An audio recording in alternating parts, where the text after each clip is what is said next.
Ouais, on a eu un petit problème. On a eu un petit problème sur la voiture. Voilà. On avait mis, j'avais mis, en fait, quand je suis censé de faire les prises de vie, je mets la caméra avec un petit truc là-dessus, là, comme ça. Là.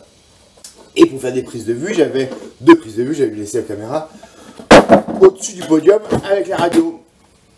Et malheureusement, un coup de vent fait que... Donc caméra, alors pas shutdown complet, c'est-à-dire qu'elle fonctionne, juste le tactile ici fonctionne pas. Alors j'essaie de voir pour trouver une dalle de rechange, alors trouver des pieds de rechange sur ce genre de radio, à mon avis on peut s'accrocher fort. Donc c'est con parce que bon, voilà, c'est quand même ma principale. Hein.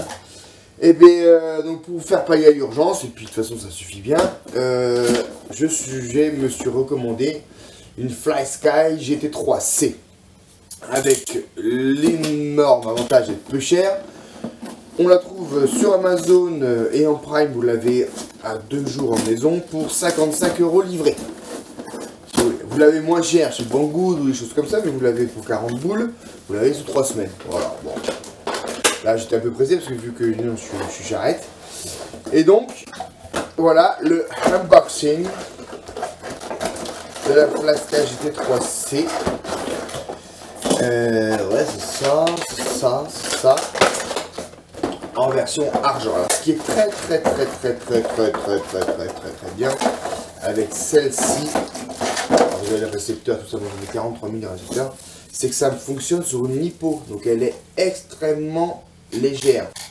Le ressenti est vraiment super au niveau du ressort également. Et puis au niveau des possibilités de réglage, c'est exactement le même firmware qu'on a sur la Epsima. Qu'on a sur la Epsima. Et ben là, tu veux pas sortir? T'es fatigué. Donc, que sur la FlySky CR3P de Pierrot. Enfin, c'est plutôt l'inverse. C'est la CR3P qui a le même firmware que le FlySky. Hein. Il y a juste un rhabillage qui a été fait. Donc, quand j'arrive à le remettre, regardez. Bon, alors les plastiques s'ajustent, voilà. Hein. Allez. Ah là. Alors. Et voilà. Donc ça, c'est voilà, c'est exactement le même. On va l'allumer. C'est exactement la même chose que sur la FlySky, que sur la CR3P Epsima. Vous avez tout. Également, c'est exactement le même firmware que la G3B qui a juste elle si besoin de 6 piles, c'est vachement lourd et du coup celle-là elle est très légère, même par rapport à celle-là il y a bien 50-100 grammes de différence facile.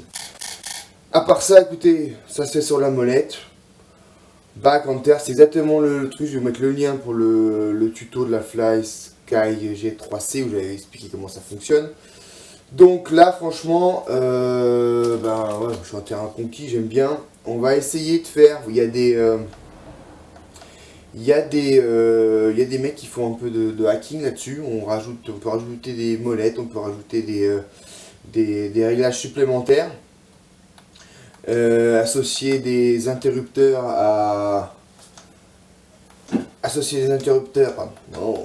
d'autres fonctions. Pour 25 $, ils te font ça, il y a un hacking qui est possible. Bon, pour l'instant on n'en est pas là, mais en tout cas, voilà, pour vous présenter ma petite nouvelle radio, suite à un petit problème. Voilà. Alors l'avantage aussi, c'est que tu la prends, tu la poses, elle tient comme ça. Bon, c'est un peu comme tout un, quasiment. Et ça, c'est vraiment prévu pur. Tu as des petits supports ici et ici. Tout est accessible, trim gaz, trim du steering. La seule chose qu'on peut lui reprocher à celle-ci, c'est vraiment l'absence de subtrim. Donc le subtrim, je vous explique, c'est décaler le neutre du cerveau sans décaler la capacité de tourner à gauche et à droite, donc le dépadement gauche-droite du modèle. Là, si vous faites un steering, vous faites des trims ici, vous décalez la capacité du cerveau à aller à gauche plus à droite. Donc, si je décale à gauche, je vais aller plus à droite. Si je décale à droite, je vais aller plus à gauche. J'aurai plus de déplacement à gauche qu'à droite.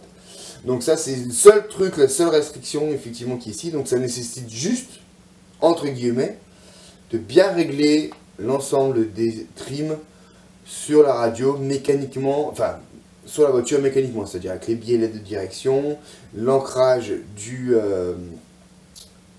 bras de cerveau, du renvoi de direction, des biellettes, tout ça, si vous voulez être tranquille, il faut que ici en trim on soit 0, vous faites un ou deux trucs pour vraiment être droit. Et ça nécessite voilà, plutôt des réglages mécaniques pour être bien et avoir l'ensemble des mêmes débattements gauche-droite que sur le reste. Sinon, bah, écoutez, voilà, c'est un terrain conquis. Je vais regarder si je vais la hacker ou pas. Après, au niveau qualité entre les deux, bah, celle-ci est aussi plus haut parce qu'elle est sur pile. Bon, niveau, voilà, niveau compacité esthétique, je préfère celle-là. Celle-là, ça fait un peu... Oh là là. Ça y est, je meurs. Donc bon, voilà, ça c'est pour Pierrot, c'est sympa. Il a le volant déporté pour sa petite manouche, ça va te revoir. Voilà, ça suffit. Au niveau de la sensibilité de la chose, c'est pas trop mal. Donc voilà, le on-off sympathique ici, juste à la charger et on va pouvoir remettre les modèles dessus. Donc je vous rappelle qu'on peut mettre jusqu'à 10 modèles dessus quand même. Pour un petit truc comme ça, c'est quand même pas mal. Le hacking, ça coûte, voilà, tu peux avoir 100 modèles, tu peux rajouter des choses. La seule chose qui me plaît pas, c'est qu'il rajoute des interrupteurs ici. Si tu tombes, tu casses tout en fait. Donc c'est un peu dommage. Donc je vais réfléchir. Bon, pour l'instant, c'est pas très important. On va charger tout ça. Et puis, on va aller au rouler. Allez, à ciao les bambinos!